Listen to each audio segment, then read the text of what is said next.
Shut up and sit down. Vous êtes à l'écoute du podcast de Guy Baillargeon, consultant immobilier.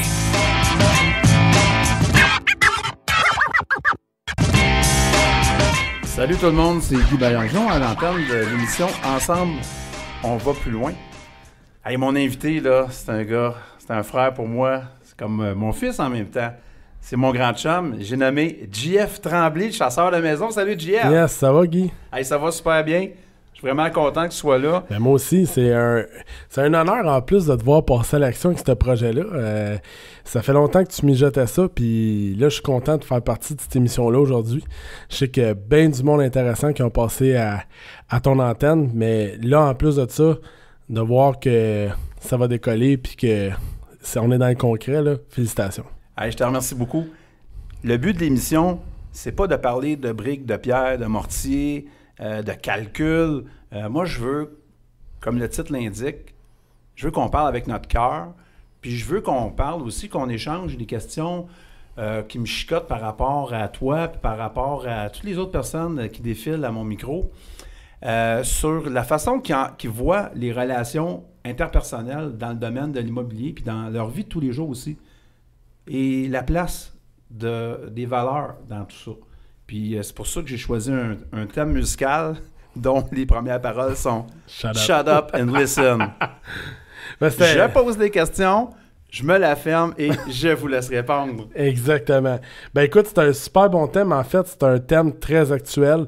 On est dans un monde actuellement en plein changement. On le voit dans les médias traditionnels. Il y a une vague qui s'impose actuellement où les gens doivent s'adapter, sinon ils vont mourir. C'est souvent, j'ai un hashtag là-dessus, s'adapter ou mourir. Fait que actuellement, il y a tout ça. Puis on revient aussi aux valeurs un peu de base là-dedans, c'est-à-dire que on n'est plus prêt en tant que consommateur, on n'est plus prêt à avoir du congelé. Regarde, c'est le retour des boîtes qu'on se fait envoyer chez nous que je vais avoir... oui, c'est vrai ça, c'est tendance. Je vais avoir des légumes, je vais avoir du pain, je vais avoir du steak, je vais avoir n'importe quoi dedans, puis je vais pouvoir me faire un bon souper avec ça. Fait que je te dirais qu'on est dans le retour de ça. Fait que les consommateurs aujourd'hui, ce qu'ils veulent, c'est d'avoir du stock actuel, puis on est rendu dans les valeurs familiales. Fait que en 2018, le mot d'ordre, c'est quoi? C'est finalement pour rejoindre nos valeurs familiales, il faut sauver du temps dans un monde qui est un peu fou au niveau de la... On est surstimulé, on est sur en demande, les activités scolaires, les meetings, les 5 à 7. Puis là, fait que il faut trouver des shortcuts en tant qu'entrepreneur dans notre vie de tous les jours. Une des façons de faire, évidemment, selon moi la meilleure, c'est de travailler en partenariat. Fait que c'est d'avoir des gens qui vont être avec nous autres, qui vont nous aider finalement à sauver du temps parce qu'on va pas juste diviser les tâches. On va confier aux gens qui sont avec nous autres des portions de travail dont ils sont les meilleurs à exécuter. C'est pas juste une division de tâches, ça. C'est de la spécialisation de travail. Et une des façons de faire aussi, c'est évidemment d'utiliser les outils technologiques qu'on a à notre portée. Comme tu le sais, Guy, depuis 2017, j'ai trouvé plein d'outils qu'aujourd'hui, il y a même des gens qui en donnent des formations, mais à force de chercher, écoute, à cette heure, on peut faire des designs avec des choses comme canva.com, on peut faire des sites internet avec des choses comme wix.com, on peut faire des échanges. Là. En ce moment, on travaille, nous autres, au bureau, là, on est rendu, puis tu le sais très bien, là, avec la suite, moi j'appelle ça la suite Google. Oui. Le monde, ils comprennent pas trop. Je dis, mais c'est avant-gardiste un peu. C'est quoi ça, la suite Google? On vous explique, là, prenez des notes, écoutez ça. Ce sont des questions d'examen, comme dit Jean-François. Exact, c'est une question d'examen. La suite Google, là, c'est qu'à un moment donné, je me suis rendu compte que les autres utilisent le cloud, le nuage, l'info nuagique. Mais au-delà de ça, ce qu'ils font, c'est qu'ils te permettent de créer des documents Excel, des documents Word, des documents PowerPoint que, gars, ton ordinateur, man, est au bureau, il n'y en a pas de problème. Ouvre-la à Chibougamau sur l'ordinateur d'un autre. On n'est même plus dans les clés USB, tabarnak, là. On est dans ouvre-la n'importe où dans le monde. L'information est là. Ça te prend ton code et ton courriel. Autre avantage de ces widgets-là que j'appellerais, c'est le concept de partageabilité. Là, je ne sais pas si ça existe ce mot-là. Absolument, oui. Donner accès à quelqu'un. C'est-à-dire, nous autres, on travaille dans le bureau ici. On a Mathieu, on a Roxane, on a toi. On travaille beaucoup en collaboration. Puis, extérieur du bureau, on a, surtout pour nos formations, des collaborateurs on a des collaborateurs. Là, on a les comptables, on a les fiscalistes. Donc, ce que ça permet, ces logiciels-là, ces widgets-là, si je pourrais dire, c'est web-based, évidemment, c'est de donner accès au partage puis au travail. C'est-à-dire, c'est pas juste à cette heure, on n'est plus dans « Regarde, Guy, je te donne un dossier, pourrais-tu le modifier? » Non. C'est quand Guy écrit, je vois les mots apparaître. Fait que c'est en temps réel. Puis l'avantage, c'est quoi? C'est qu'exemple, si vous êtes avec un partenaire d'affaires, vous avez des projets communs, on va prendre des exemples concrets, là. Oui. Vous êtes en train de faire un flip, vous avez des factures à rentrer, vous avez des affaires, vous voulez savoir en temps réel. On n'est plus dans le back and forth de documents. Le fax, est-ce que ça existe encore, monsieur? Non. À cette heure-là, à part chez Bureau en gros, là. On utilise plus ça, là. Pour les gens, là, on va se mettre en 2018 tout de suite, là, on utilise Cam Scanner. Là, aujourd'hui, là, vous avez quoi? Vous avez 5 widgets, là, je viens de vous donner live, là. C'est quoi? C'est des applications qui vous permettent d'envoyer des documents numérisés. Parce que, ultimement, le fax, là, ça n'existe plus d'envoyer d'un numéro de téléphone à un autre. Ce que le monde veut avoir, c'est un document PDF où tu peux agencer ça. Absolument. Et à consulter sur votre cellulaire. Exactement. Puis là, j'ai trouvé une fonction encore plus cool dernièrement. Puis ça, c'est Roxane qui me l'a montré. Elle a enregistré sa signature. Quand elle ouvre le document PDF, elle clique, double-clique, elle a signé une fois et elle a mis sa signature. Ça modifie le PDF, puis elle peut le renvoyer. Ça, c'est surtout avec les iPhones qu'on peut faire ça. Ça, c'est merveilleux. C'est incroyable. C'est incroyable. Écoute, récemment, juste pour aller dans la même veine que toi, dans la suite Google, il y a Google Docs, qui existait quand même depuis longtemps. J'ai fait un projet, j'ai terminé un projet il y a 2 semaines avec la France. Puis on travaillait à distance comme ça. On peut dire c'est quoi le projet? Là, on ne peut pas le dire.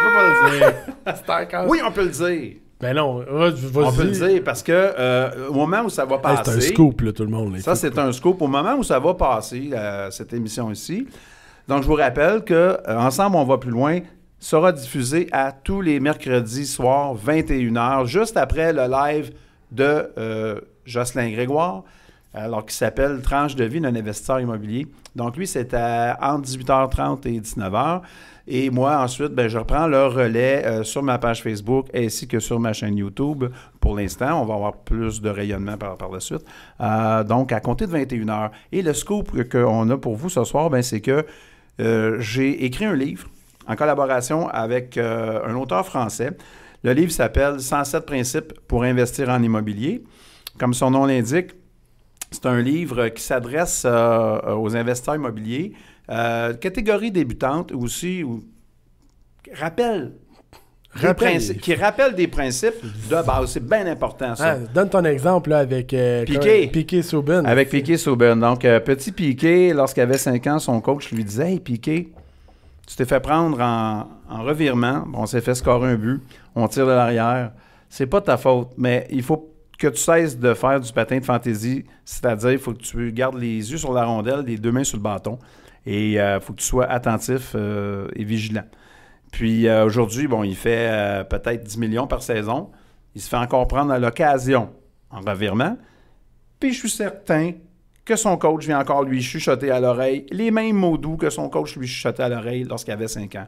Le lien avec le livre, bien simple, c'est que ce livre, bien qu'il s'adresse aux débutants, c'est d'abord et avant tout un refresh de tout ce que vous savez ou qui vous apprend tout ce que vous ne savez pas en matière de principes d'investissement immobilier. C'est un livre qui paraît chez les éditions Maxima, distribué par Interforum. Et je vois ça. Je vais être un petit peu en tournée un peu partout en promotion avec mon livre. Ainsi qu'au Salon du livre de Québec. Les 11 et 12 avril. Donc, je vais avoir une séance de signature là-bas. Puis, peut-être vous allez m'entendre sur d'autres... là, je ne veux vraiment pas en dire plus parce y a d'autres belles surprises. J'ai parlé à mon attaché de presse aujourd'hui. Puis, disons que des belles choses qui s'en viennent. Mais on prend ça très modestement. Je me dis, Exactement. oui, j'ai travaillé fort, mais tu sais, on est des entrepreneurs. Moi, quand j'ai vu le livre sortir en France, j'ai communiqué avec l'auteur. Je lui ai dit, ton livre, je crois qu'il y a un marché pour ça au Québec. Lui a communiqué avec son éditeur, puis ça n'a même pas pris une semaine que j'avais signé une entente avec eux. Alors, vous l'aurez entendu pour la première fois sur Ensemble, on va plus loin. Et ce qui m'amène, JF, à une question que les gens me posent parfois. Puis, je sais que tu es un bon raconteur. Tu fais partie des storytellers, les meilleurs que je connaisse. J'aimerais ça que tu me dises comment ça se fait que, coudonc, t'as-tu 75 ans ou juste 30 ans? Est-ce qu'on dirait que toutes les situations, tu les as vécues? Comment ça? Puis, qu'est-ce qui m'avait bien fait sourire? Puis là, tu réponds à ma question après. C'est lorsque tu fais le parallèle entre toi puis le pouilleux millionnaire qui, lorsqu'il va au jeu télévisé, il a réponse à toutes les questions, puis l'animateur, il pense que, regarde, il y a quelqu'un qui lui souffle les réponses puis qui triche. C'est quoi ton secret? Y a-tu un secret ou ben non? C'est quoi ton vécu par rapport à tout ce que tu sais? En fait, je pense qu'à un moment donné... Ça vient d'où? Je pense qu'à un moment donné dans la vie, un entrepreneur, ça le sait un peu... Tu sais, ça le sait rapidement. On peut pas mettre des mots sur le fait qu'on est entrepreneur. On le dit pas officiellement. Mais en dedans de nous autres, c'est ça qu'on est. Mais on vit des affaires qui sont loufoques, puis qu'à un moment donné, tu te dis, ben pourquoi j'ai vécu ça? Pourquoi j'ai fait ça? Ben c'est parce que je suis un entrepreneur. Puis, ça a commencé, c'était tout jeune. Je me souviens qu'à un moment donné, j'ai tout le temps marketé qu'est-ce que j'ai fait. Okay. Je me souviens qu'à un moment donné, mon frère, il arrive de l'école avec un de nos amis dans le temps, puis là, ils ont des barres de chocolat à vendre. Okay. Ils en ont un esti de paquet, puis à 3, parce que son frère aussi en avait, ils ont vraiment beaucoup de barres de chocolat à vendre. Okay. Fait que là, moi, je suis surpris de la patente, puis j'observe ça, puis je me dis, écoute Seb, si tu veux réellement qu'on vende toutes tes barres de chocolat, il faut qu'on distribue. Fait que c'est pas en vendant genre une barre ou deux à mon oncle et à ma tante que tu vas shiner. Fait que j'ai dit, je pense qu'on devrait partir samedi matin, toute la gang ensemble, avec notre petit trailer, là, comme notre petite brouette, puis on devrait vendre nos barres de chocolat, faire du porte-à-porte. Fait que là, un samedi matin, avec notre brouette puis notre chien, puis là, j'imagine l'image des voisins qui devraient nous trouver cute, tu sais, genre, il y a 4 petits gars... L'expédition, 4 petits gars avec une brouette, là, tu sais, puis avec le chien. Puis là, tu peux pas dire non. Puis là, quand je repense à ça aujourd'hui, c'est une expérience de marketing et c'est une image de marketing très forte. Fait que c'est de dire... Tu te dis, là, j'ai fait du porte-à-porte. L'histoire veut qu'après 3 heures, évidemment, on avait vendu comme 200 barres de chocolat. On était en rupture, là. On avait caché out, là. Écoute, on avait tout vendu. Pourquoi, man? Tu veux-tu vraiment... Je me souviens d'ailleurs qu'on avait fait une porte, puis shout-out à mon frère, là. Il va être en tabarnage et ça. Il avait pleuré à cette porte-là, là, parce que là, il y a un gars ouvert la porte, puis il y a un chien que j'appelle mon grand frère. Fait que le gars, c'était assez mal, il l'avait acheté pour 50$. Fait que... Mais... Shout-out à Sébastien. Shout-out à Sébastien là-dessus. Mais le point aujourd'hui que je veux amener dans ça, c'est que, oui, effectivement, j'ai tout le temps été ce qu'on appelle un go-getter. Fait que, go, on le fait, go, Chris, tu sais, puis let's go, on le fait. Puis, j'ai peut-être ce défaut-là. Un entrepreneur, ça va pas penser longtemps. Est-ce que c'était par désir de l'avoir ou par peur de pas l'avoir que tu faisais ça? Ben, je pense que le désir d'avoir le succès, tu sais, de dire à tout le monde, hey, j'ai vendu toutes mes barres de chocolat. Oui. Puis de l'autre bord, c'est la peur de dire, de pas toutes les parce qu'en fait, on finançait notre activité de fin d'école, tu sais, fait que là... C'est important, ça. Fait que, il faut tout le temps avoir cette espèce, c'est Jean Lapierre qui disait ça, en fait, je pense. Ouais, c'est que les hommes sont menés par 2 choses, le plaisir de gagner puis la peur de perdre. Exact. T'sais. Fait que, puis, au fil du temps, j'ai essayé plein d'affaires parce que je suis un essayeux. Ça a beaucoup d'impact. Souvent, on voit du monde qui ont de la misère à passer à l'action parce qu'ils se posent tellement de questions qu'un moment donné, ils passent par-dessus le fait de... Puis Là, je vais comparer ça un petit peu au coït sexuel, OK? OK. Là, je suis prêt, là. Écoutez bien, là. Ça, c'est des grandes paroles. Un jour, je vais te citer, là, Guy, OK? Il va y avoir toutes les citations dans même, là, toutes mes allusions au sexe. Dalaï Tremblay. C'est ça. Fait que... en fait, mettons que t'es avec ta blonde, là. Puis là, mettons, on va dire, là, tu t'en vas pour, tu sais, comme pour fourrer avec elle. Puis là, t'es là, là, je vais prendre mon phallus, puis je vais l'insérer dans ton organe féminin reproducteur. Là, elle va dire... Et je vais répéter au besoin. Là, je vais faire un mouvement de va-et-vient, OK? Et qu'est-ce que tu en penses, d'ailleurs, du mouvement de va-et-vient que je vais exécuter? Faisons une commission parlementaire, chérie. C'est ça. Donc, rendu là, il n'y aura pas de fourrage. C'est ça qui va arriver. Non. Parce que tu poses trop de questions. Tu sais c'est quoi le output. Tu vas y venir dedans. Mais le point, c'est que si tu te poses tellement de questions, tu n'arriveras pas au moment. Ça va s'interrompre. Puis, l'entrepreneuriat, même si c'est une drôle d'image que je viens de faire là, je suis pas le docteur Mayou, là, by the way, de l'entrepreneuriat, là, qui fait des drôles d'allusions, mais en fait, c'est un petit peu ça quand même. C'est que c'est la chaleur du moment les gens, qui est importante. Le côté on close tu là, puis moi, c'est ce qui a fait que j'ai beaucoup d'expérience, c'est qu'à un moment donné, j'ai tenté bien des affaires dans ma vie pour trouver mon chemin. Oui. Puis, grâce à toute cette expérience-là, puis aujourd'hui, je réussis avec cette expérience-là de choses que j'ai, dans le temps que je faisais, puis peut-être que ma famille ou mes amis disaient « Calisse, pourquoi ils s'en vont dans cette direction-là? » Aujourd'hui, ça me sert. Mais toi, tu le savais parce que tu avais une curiosité, c'est ça? Je désir d'apprendre très fort. Je ne savais pas à quoi ça allait me servir, mais j'avais la curiosité de l'apprendre. Oui. Aujourd'hui, puis je me posais pas la question à me dire « Hey, c'est-tu important? » C'est important, je cherche ça. Non, je m'en colle ici, gars, fuck off, je l'apprends. Tu comprends-tu? Aujourd'hui, là, on est en train d'enregistrer un podcast parce qu'un jour dans la vie, j'ai un studio. Puis j'ai appris à taper des bennes, puis je maîtrise tout ça. Puis j'ai mis très bien en passant. Je maîtrise mon sujet, puis je le mets à disposition de mes amis. Je fais des événements parce que quand j'étais jeune, j'organisais des shows dans des petits sous-sols d'église. J'ai arrêté de compter à 400 événements. Puis là, aujourd'hui, j'en suis consultant, je fais mon argent de même. Aujourd'hui, je réussis à enseigner à des gens qui viennent là, qui veulent avoir mon savoir, puis mes connaissances, puis mes façons de faire, parce que j'ai fait des flips. Puis les gens, un moment donné, moi je suis un fervent de dire, dans la vie, là, il y a deux choses. Il y a qui tu connais, puis il y a ce que tu as fait. Moi, le monde, il dit, tu sais, il y a une expression, it's not qui tu es, it's qui tu connais. Tu sais, là, je l'ai fait en franglais. Ah oui, j'aime ça. Mais là, moi, je te dis, il y en a une affaire. Qui tu connais, bien plus, oui, mais qu'est-ce que tu as fait, esti? Parce que si dans la vie, là, t'en as pas de CV. Puis il y en a du monde de même qui se fait... Puis c'est pas leur faute, c'est parce qu'ils n'ont jamais tenté. Ils n'ont jamais osé. Ah, c'est à l'action. Ils ont jamais... Ils ont eu peur, ils ont peur. Puis au-delà d'avoir peur, des fois, c'est de la paresse. Puis des fois, des fois, il y a du monde qui foncièrement... Moi, je suis une personne généreuse. Moi, regarde, mon père fait un patio, si tu m'allais l'aider. Fait que... Mais pourquoi? Parce que je vais en retirer non seulement une satisfaction personnelle de l'avoir aidé à faire un patio, mais probablement que par le fait que je suis là, je vais, premièrement, rafraîchir mes connaissances en construction. Deuxièmement, je vais maintenir mes réflexes de construction. Puis je vais probablement apprendre des trucs. Puis ces trucs-là, pour le 1h30 que j'ai cuit au soleil en train de visser des calices de feuilles sur le patio, ben, je vais être capable après ça de les raconter puis de ne pas me faire fourrer. Ça, on appelle ça l'esprit de synthèse. Puis ça, je pense que les gens, ils n'ont pas le jugement puis ils n'ont pas cet esprit-là. Puis c'est à développer. La curiosité, la générosité mises ensemble, ça crée des phénomènes incroyables.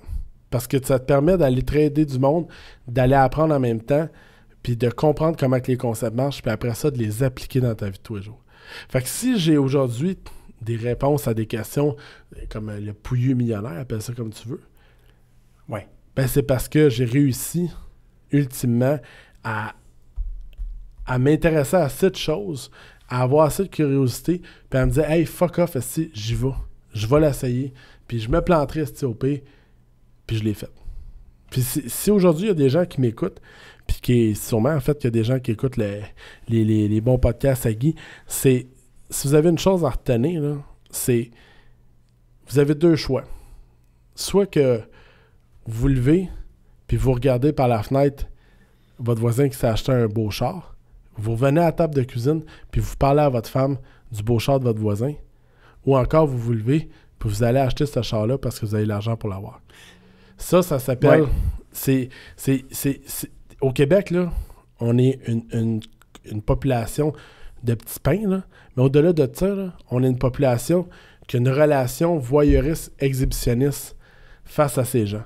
On aime ça, regarder les autres, en parler, plutôt que d'aller le faire nous autres mêmes.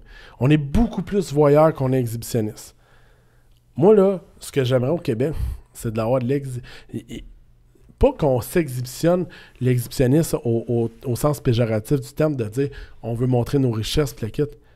Mais à un moment donné, il y a un juste milieu, puis c'est bon de montrer qu'on a réussi, puis on devrait être fiers pour les autres, puis d'arrêter d'avoir une attitude de voyeur, puis de juste regarder pour en parler, mais plutôt d'agir, puis de le faire. Je pense qu'il y a beaucoup... oui, écoute, je te remercie pour la justesse de tes propos.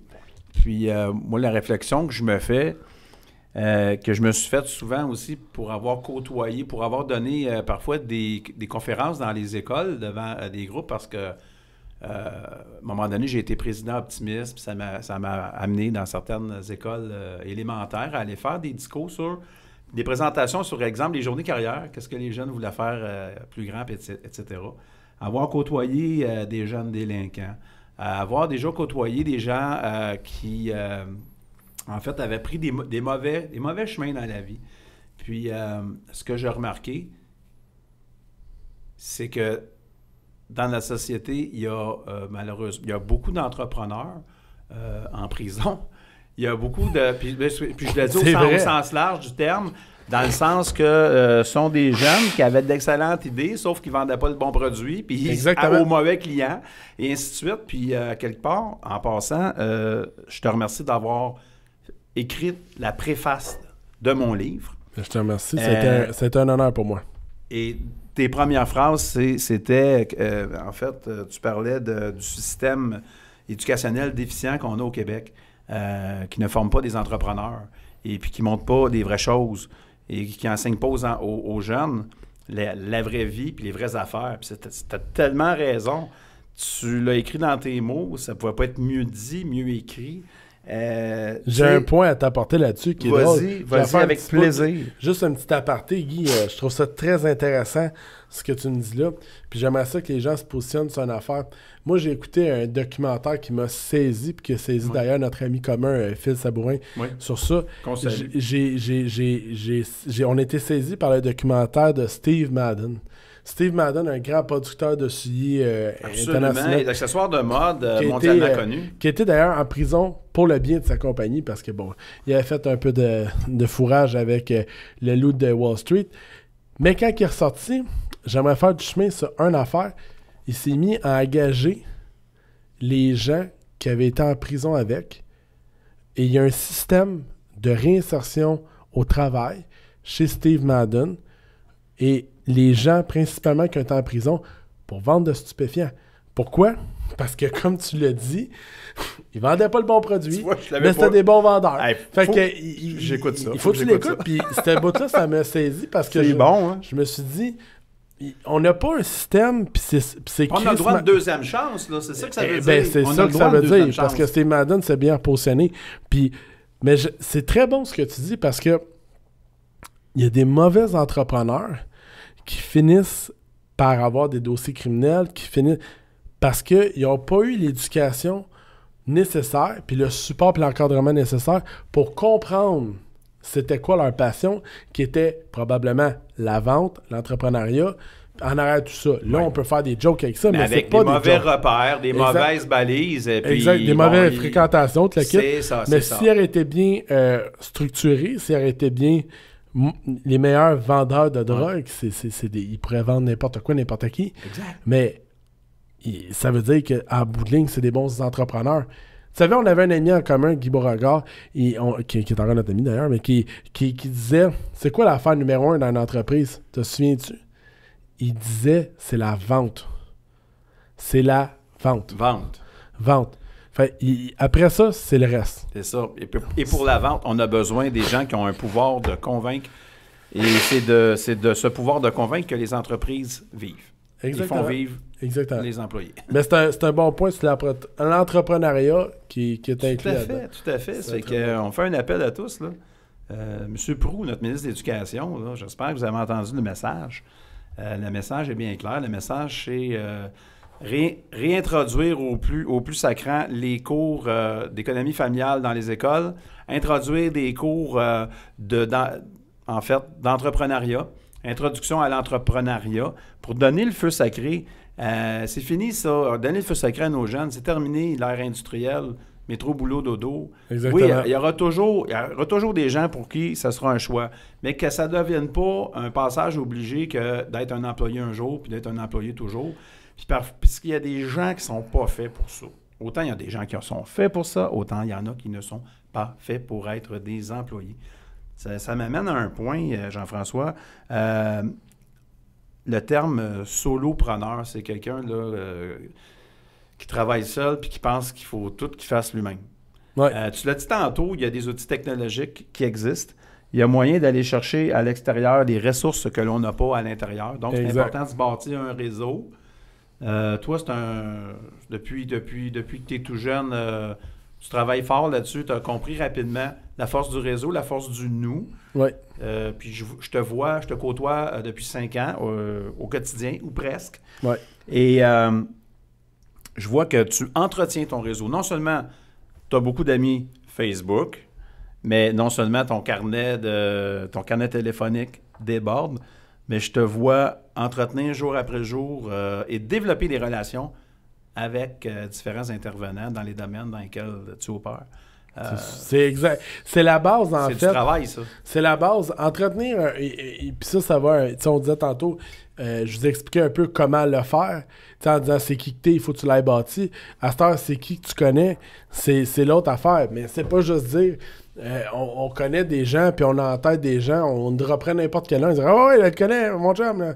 Puis en bout de ligne, ce gars-là l'appelle, puis le gars, à peine de savoir c'est qui son nom, puis c'est quoi son point, puis le kit dans la compagnie. La valeur d'un contact, c'est une personne que tu peux appeler. Si vous voulez avoir des contacts solides, arrangez-vous d'être solide pour ces personnes-là. Moi, je me souviens d'une affaire qu'on avait faite dans le temps que j'avais un band avec mon frère. On regardait systématiquement toutes les bandes qui jouaient. Puis un moment donné, il y a quelqu'un à mon band qui a dit « Pourquoi qu'on sort pas dehors boire une bière pendant que les autres bands y jouent? Oui. » J'avais dit à cette personne-là, si t'aimes ça quand il y a du monde qui t'applaudisse, mais eux autres, ils aiment ça aussi être applaudis. Shut up and listen. Drette ça. You know, kid, wrestling is real. People are fake. Mais, genre, le monde, ils sont comme what the fake. Mais what the fuck? Qui a dit ça, là? Tout le monde va se demander, hey, c'est qui a dit ça, cette quote-là? Ça, c'est notre ami Jake the Snake, que moi, puis qu'on a rencontré grâce à notre ami PCO. Yes, PCO, si tu nous écoutes, je te salue. PCO, en passant, tu sais que tu es un de mes prochains invités. Ouais, 24 pouces de bras à mon micro, ça va frapper fort. J'ai hâte de voir ça. J'espère qu'il va te faire un cannonball dans le bureau. Mais ce que je vais en venir, c'est de dire, à un moment donné, c'est comme je disais à mon Ben dans le temps, si tu veux être applaudi, il faut que toi, t'applaudisses le monde. Oui. Fait que partant de cette prémisse-là, si tu veux avoir des contacts solides, sois toi-même solide pour ton contact. Tout à fait. C'est-à-dire, sois une personne, si tu veux qu'il change ta vie, change la leur. Ça, c'est la base. C'est la règle de la réciprocité. Exactement. Que Robert Cialdini explique dans son livre Influence et manipulation. Oui, c'est vrai. La règle de la réciprocité. C'est un livre que j'ai dévoré qui est excellent d'ailleurs. Ouais. C'est comme ça que je t'ai rencontré, toi. Je t'ai rencontré, souviens-toi, au Stade olympique. Ouais. Tu avais un kiosque. Tu vendais des agrandissements modulaires avec Guy Beauregard. Ouais. Puis là, tu avais une machine à popcorn, puis tu distribuais des petits sacs de popcorn aux personnes qui passaient à ton kiosque. Oui, exactement. Donc, tu leur donnais quelque chose. Exactement. Pourquoi tu leur donnais quelque chose? C'est parce qu'en fait, et puis j'avais même pas lu cette Bible-là que j'appelle, qui était Influence et manipulation. Ça fait 5 ans. Ça fait plus que ça fait quasiment 6-7 ans. Fait que on parle de ça, on était fin 2011, début 2012, souviens-toi. Fait qu'en fait, c'est que, premièrement, j'avais un kiosque au stade olympique, puis je vendais un agrandissement modulaire. En tout cas, j'avais une bulle dans un concept que tu avais développé. C'est un concept que j'ai développé, puis on en a fait 2. Bon. Fait que, mais le concept était vraiment excellent. Peu importe, je ne m'embarquais pas là-dedans. Je vais plutôt m'embarquer dans la façon que j'avais mes leads. Parce que c'est ça qui est important. Quand on est dans un trade show comme le stade olympique, où il y a 3, 4, 500 kiosques, comment tu veux faire la petite différence quand à côté de toi, tu as la fucking maison Bonneville? Exact. Puis t'as genre un gars qui mange avec des échasses, puis il te vend un voyage sur la lune. Exactement. Comment se distinguer dans un environnement bruyant? Moi, j'aime bien le popcorn. Puis, je pense qu'au-delà du popcorn, ce que j'aime encore plus que le popcorn, c'est l'hostie d'odeur du popcorn. Fait que quand tu sens ça, il y a comme un attrait. Puis d'ailleurs, dans les cinémas, ça fait partie intégrante de l'expérience client que ça sente le calice de beurre puis le popcorn. Fait que, enlève le cinéma, là, pas de popcorn, c'est plus du cinéma. C'est un film. C'est de l'aroma marketing, en fait. Exactement. Ça fait partie de ça. Puis moi, ce que j'ai fait, j'ai loué une machine à popcorn que j'ai crissé sur le coin de mon kiosque. Puis, je donnais des hosties de sacs de popcorn à tout le monde. Sur 500 exposants, les amis, là, il y avait un kiosque qui donnait du popcorn. C'était le mien. Puis il a fallu kiosque de JF Tremblay. Puis il a fallu que je me batte avec les gens au stade pour lui dire, ben non, moi je donne mon popcorn, je le vends pas parce que là, il voulait avoir une cote là-dessus. Puis, hey, tabarnak, je donne du fucking popcorn. Parce que ça lui donnait comme problème, c'est qu'il y a des petits grains partout. Bon, ça, c'est un mauvais problème. Mais ultimement, ce que ça faisait, par exemple, c'est que je réussissais à avoir l'attention des gens pendant quelques minutes. Puis je me souviens d'ailleurs que je dois shout-out une autre personne. Je shout-out bien du monde aujourd'hui. On est là pour ça. Marie-Ève Goulet. Puis, hey Marie-Ève, on t'embrasse, salut. Quand on était arrivé dans ce show-là, on n'avait aucune idée comment faire. On était 3, moi et Guy Beauregard, puis Marie-Ève Goulet. Aucune idée comment vendre dans un trade show. Écoute, il passe des milliers de personnes devant toi à l'heure. OK? Tu peux pas... Puis la seule façon de le faire, d'une affaire de même, c'est là qu'on voit l'importance, en fait, d'être upfront dans sa façon de faire. Fait que comment qu'on faisait pour être là, c'est bien simple. C'est qu'elle se mettait en plein milieu du tapis, puis elle parlait au monde, elle allait aller chercher « Hey, y a-tu quelqu'un qui voudrait un popcorn? » « Ah ben oui. »« Hey, tu veux-tu participer à notre concours? » Puis là, on faisait tirer un iPad. Puis là, on avait l'attention de la personne. Puis là, une autre personne. Puis là, moi, j'allais. Fait que je me servais un peu de Marie-Ève comme à pas. Puis moi, j'allais parler au monde. Ça créait un buzz. Puis après ça, ben, le monde, il cherchait le kiosque au popcorn. Puis ça sentait bon. Fait que là, on voulait savoir c'était où. Puis c'est nous autres. Puis là, tu pognes un lead, un deuxième lead. Puis là, à un moment donné, tu parles à 1000 personnes. Tu te ramasses une centaine de leads. Mais Chris, man, si tu encloses juste 10 là-dedans, mettons, tu aurais 10% qui seraient qualifiés, là, qui seraient des clients, des vrais... À 30 000 $ la copie. Pour en payer un kiosque à 3 000 $, tu vas faire 300 000 de vente. Le ROI est important. Toi, il faut savoir comment vendre. C'est comment attirer ton lead vers toi. Comment générer ton réseau de contacts puis comment l'entretenir. Il y a de l'instinct, il y a de l'expérience. C'est intuitif et à la fois, il faut l'essayer pour voir si ça fonctionne. Exactement. Je t'entends dire parfois que ce que je fais, là, ben, c'est un laboratoire. Tu aimes ça essayer des choses. Exactement. Je pense que c'est le trait commun. C'est un trait important d'un entrepreneur. L'entrepreneur qui fait toujours la même chose à la même heure, autrement dit, qui est routinier, je pense pas qu'il y a l'entrepreneur, d'avenir à... La job, j'ai rencontré quelqu'un dernièrement. Il me disait, moi, si tu veux que ma meilleure façon d'innover, c'est de me dire, non, pourquoi qu'on fait ça de même? Ben parce qu'on a toujours fait ça de même. La raison d'être d'un entrepreneur, c'est 2 choses. C'est de grossir, de créer de quoi, créer de la valeur, Mais au-delà de ça, c'est de trouver la façon de faire évoluer les règles. Un vrai entrepreneur, c'est cet entrepreneur-là qui va finir par changer la façon de faire. On a un maire à Saint-Sébastien, M. Thibert, qui un jour peinturait son école. La CCQ est passée là pour biller le monde, puis disait « Hey, vous n'avez pas le droit de peinturer une école. » Voyons donc, on fait ça bénévolement. Ben, à cette heure, quand on en parle, on fait, ben voyons, il est bénévole, lâche-le, là, Chris, là, c'est une école, il fait ça gratuit pour les enfants. Ouais, mais là, ça prend des peintres qualifiés. Hey, une peinture, t'as pas l'air devant une coulisse, non. Mais Asti, il a fait changer la loi. N'en déplaise à Joe Clay. N'en déplaise à Joe Clay, il a fait changer la loi. Puis ça, c'est un entrepreneur. Lui, il connaît ça. Ensemble, on va plus loin. Parce que lui, Ça, c'est un bel exemple il a d'entraide. rallié le monde alentour de lui, rallié le monde alentour de sa cause, rallié le monde en disant « Hey, non seulement je peinture l'école, mais là, il y a une deuxième cause. La deuxième cause, c'est de dire « Hey, c'est bon, ça n'a pas de bon sens. » On doit peinturer les écoles bénévolement. Oui. Bon, on doit avoir le droit de faire ça Exact. sans avoir peur des méchants inspecteurs de la CCQ, Et attendre, des arrêts attendre que d'inspecteurs. Québec nous envoie de l'argent. Qui arrivera jamais. Qui Ça arrivera fait- jamais. Suite à la discussion avec lui, il m'a dit que ça faisait 33 ans que l'école n'avait pas été peinturée. Imaginez. Guy, 33 ans. Vous envoyez vos enfants dans une école full champignons dont les murs sont Son vieux bruns 33. champignons. Puis, c'est ça, là, un entrepreneur. L'entrepreneur, c'est la personne qui se lève un matin et dit « Non seulement j'entends pas après les autres, je le fais. Voici comment je vais le faire. Et, quand il y a une double problématique, je la règle. Tu vas changer la loi, Sti. Oui. Moi, changer le pouvoir des choses. Oui, Denis Arcand, au Québec. Denis Arcand, un cinéaste célèbre, a fait un film dans les années, je crois, les années 60, qui s'appelait Le confort de l'indifférence. Puis la trame du film, en fait, c'est un petit peu ça. C'est de dire qu'on ne fait plus rien parce que, regarde, on est juste bien.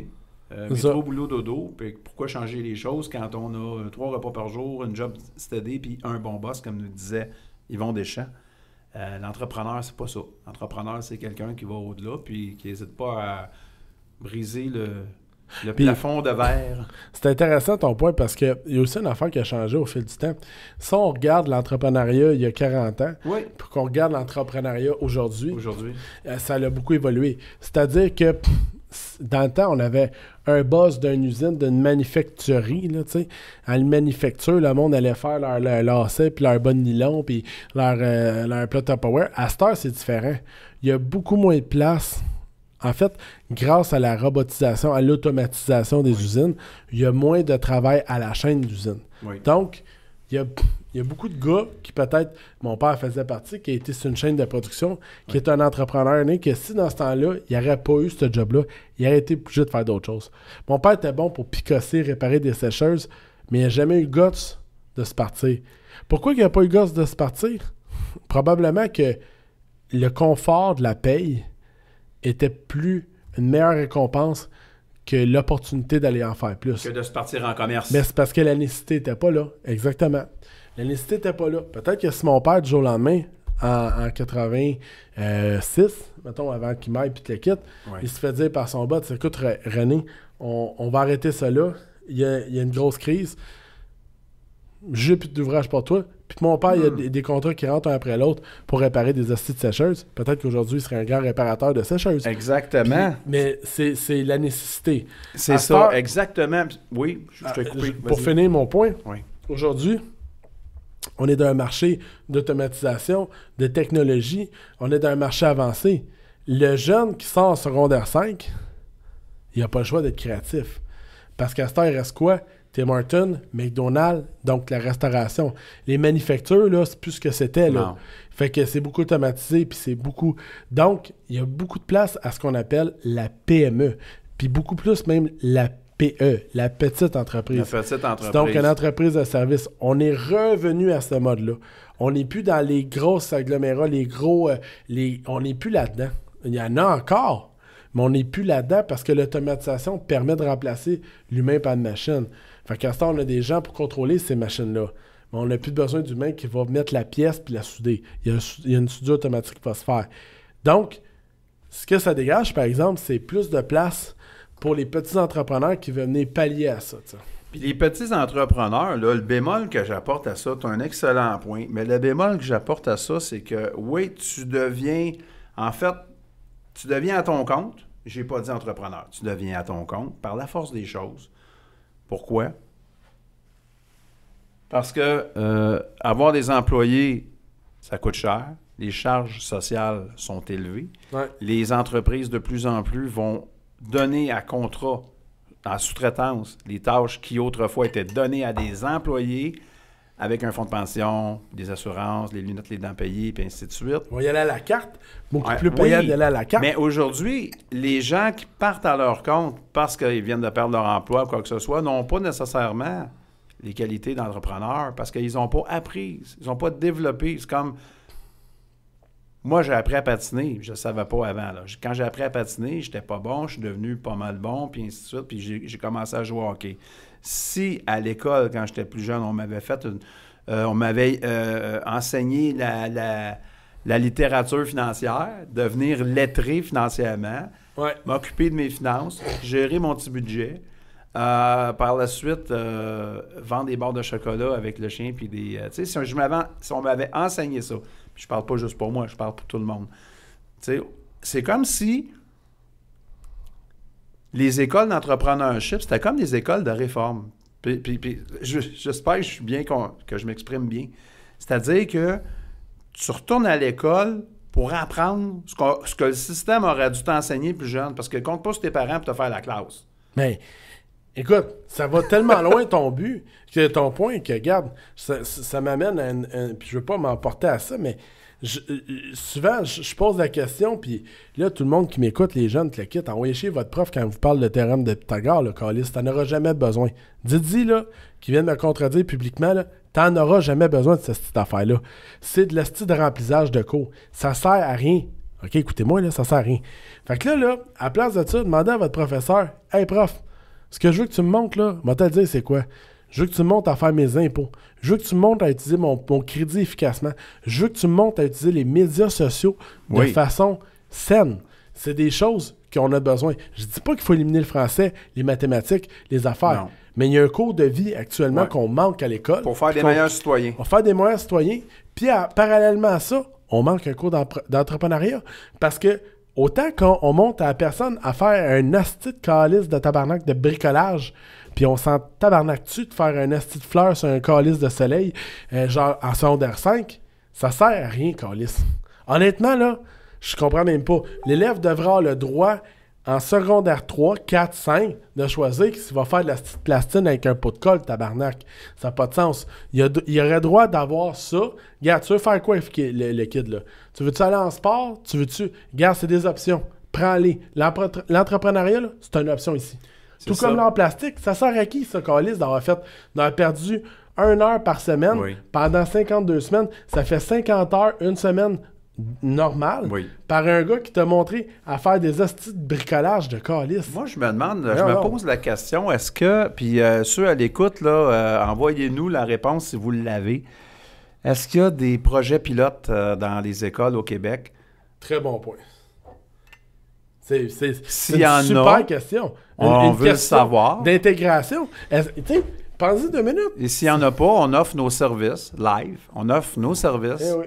On va aller vous parler d'entrepreneuriat, puis on va aller motiver vos jeunes à devenir des entrepreneurs, à développer leur talent, à se monter des kiosques de limonade. Ouvrez des œillères.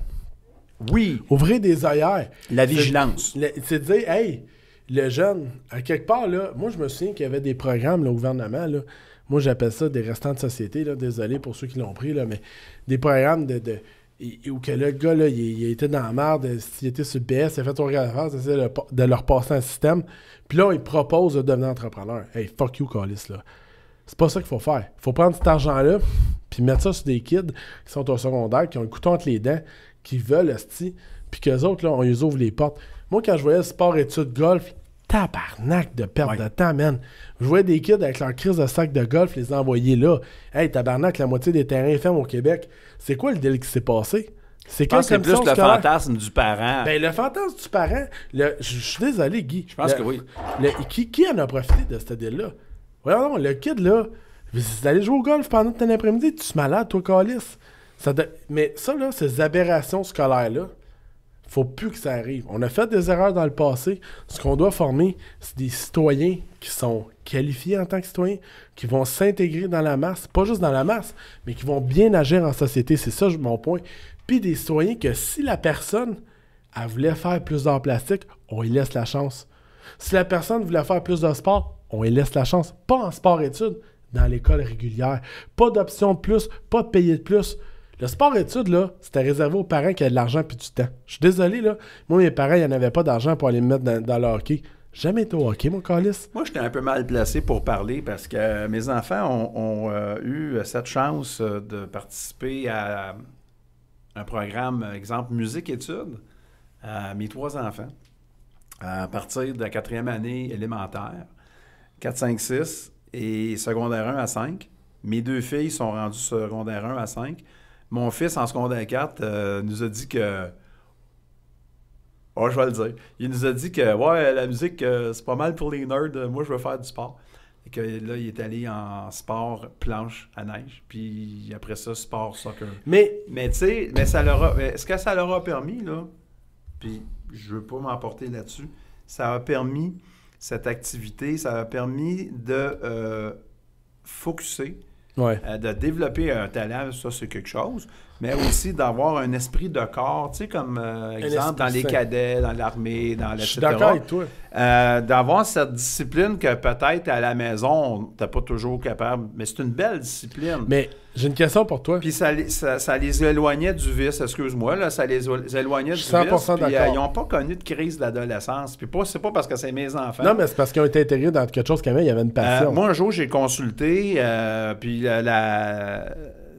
la thérapeute me dit une phrase qui me restera toujours. Elle dit, Monsieur Baillargeon, je vais vous donner un conseil. Vous faites-en ce que vous voulez. Restez dans l'action. Ça, c'était en 2010 qu'elle m'a dit ça. Ouais. Puis, tu sais, jamais personne m'avait donné une phrase si simple qui tient en une seule ligne. Restez dans l'action. Fait que quand tu fais une activité, un sport-études ou un whatever-études, je veux juste amener ce point-là. Parce que quand tu es dans l'école régulière, tu as 50 minutes de telle affaire, 50 minutes de telle affaire, 50 minutes de niaisage, 50 minutes de... Puis tu n'as pas vraiment de fil conducteur. En ayant une concentration, c'est ça, en ayant une concentration, bien, à ce moment-là, c'est quasiment ta récompense parce que tu es passionné de ça. Deuxièmement, ça t'éloigne du groupe qui pourrait peut-être faire ressortir en toi les moins bons côtés. Parce que, tu sais, les enfants le caractère se forge. C'est l'époque que les hormones nous drive. On a entre 13 ans et 17 ans au secondaire, ou 12 à 17, 18. Bref, c'est ce que je voulais dire par rapport à... c'est un bon point. Je vais juste compléter ton point. C'est la contrepartie. Je voulais pas cracher sur ce programme-là. Mais moi, je vais t'en amener une option. Mais il faut des bourses, par exemple, pour que ça soit accessible à tout le monde. Mais exact. Moi, je vais aller plus loin que ça. Regarde. Moi, là, je vais te régler le sort, là. On finit ça là. Je vais te régler le sort de l'économie, de l'éducation de là. Moi, j'en ai une idée à soir. Vas-y. Okay. Ben, c'est bien simple, Guy. OK? Moi, je crois que tu as raison. Je crois que c'est important d'être drivé par ses passions. Puis, j'ai peut-être été trop vite sur le gun en disant que c'était de la merde. Mais je vais te dire de quoi, par exemple. OK? Tous les enfants, là, à partir du secondaire, là, tu devrais avoir droit l'avant-midi des cours théoriques. OK? Oui. Cours théoriques, mon gars, là, français, anglais, espagnol. L'après-midi, là, perfectionnement passionnel. Ah, ça, c'est bon. Ça, c'est super bon. Qu'est-ce que c'est ça? Tu veux aller... Puis pour tout le monde. Pour tout le monde. Pas le gars que ses parents ont de l'argent, câlisse. Tout le monde. Fait qu'en après-midi, entrepreneuriat, musique, art plastique, sport, des choses là, concentrées pour les garder à l'école. Avec un accès universel, c'est-à-dire ouvert à tout le monde. Tout le monde. Ça. On y va. Puis comme si c'était au privé.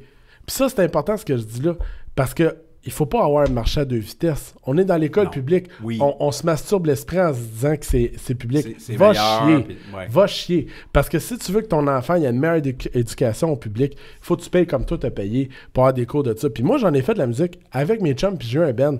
Puis t'as bien raison, ça nous a éloignés du malin.